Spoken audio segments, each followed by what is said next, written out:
But now, time for the story of a 20th century collectible that was once made here in Southend. In 1922, Mr. E.K. Cole started a small business, making wireless sets. But by the 1950s, his range of Ecko branded products made right here in Southend multiplied.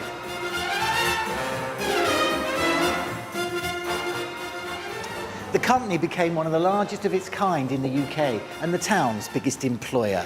Ecko had become a household name. Sadly, a takeover in the early 70s meant the original factory was forced to close its doors.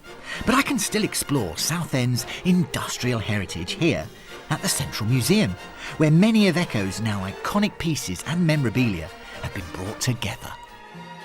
In the 1930s, the Ecko factory used high-speed presses to produce these cabinets for their early radios, and they're made of Bakelite, one of the first plastics.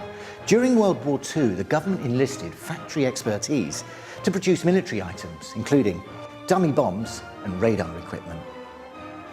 After the war, Bakelite was replaced with new plastics, and mass-produced domestic items and injection-moulded industrial parts from other companies were flying off the production line and popping up in almost every home in the UK. The 1950s saw rationing coming to an end, and Britain was entering a period of increased affluence and freedom.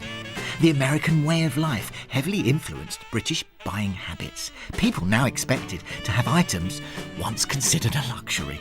Ecko's products poured off the production line to supply this new demand. By the mid-1950s, the company introduced its gold-sealed domestic wares. Design was key, and these innovative ideas were starting to win awards. The company was having success after success. In 1966, chief designer David Harmon Powell came up with the novel stackable dinner service. And a few years later, this award-winning design, known as Novaware, was flying off the production line. To work at a factory at the forefront of contemporary design must have been pretty exciting. But what made working at Ecko very special was the strong sense of community amongst the Southend employees.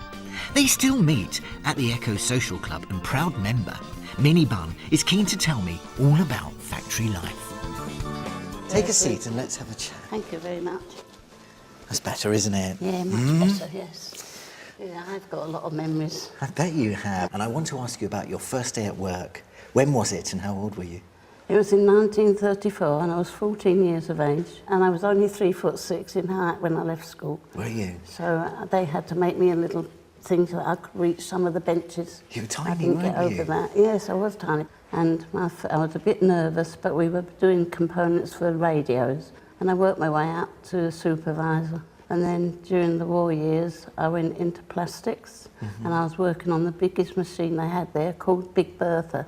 Wow, what was the atmosphere like during the war years? We were all happy and we worked together and we enjoyed our life and made the most of it. You had to, didn't you?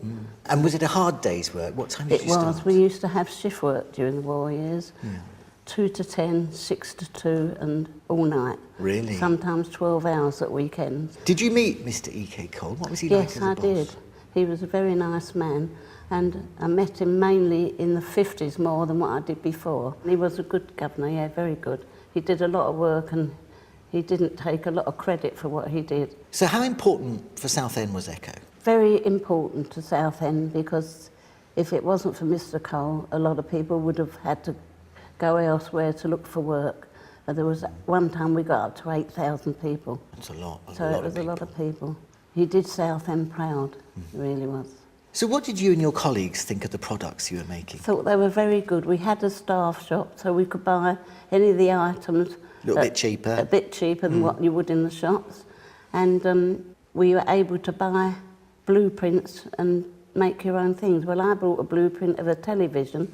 I made my own television, and it lasted me for 15 years. Does it bring back memories seeing this? It does. I was really sad when they pulled the building down, because that would have made a lovely museum, that building that they pulled down. A solid marble staircase. Wow. It was wonderful. How long did you work there for? Well, I worked there till 1966, but I broke service in between. So basically most of your working life, really? Yes, I was, nearly all my life to work there. and I was very happy and I enjoyed every minute of it. I wish I could do it today. I bet you do. Yeah. Do you miss it then? Yes, I do very much. But it wasn't always all about work, was it? There was a good social No, club. it was a good, very good social club. We used to have tuppence stopped out of our wages to be in the club, like, and then it was in the canteen because we never had a proper clubhouse until Mr. Cole presented us with one July the 16th, 1951, in the factory Christmas time.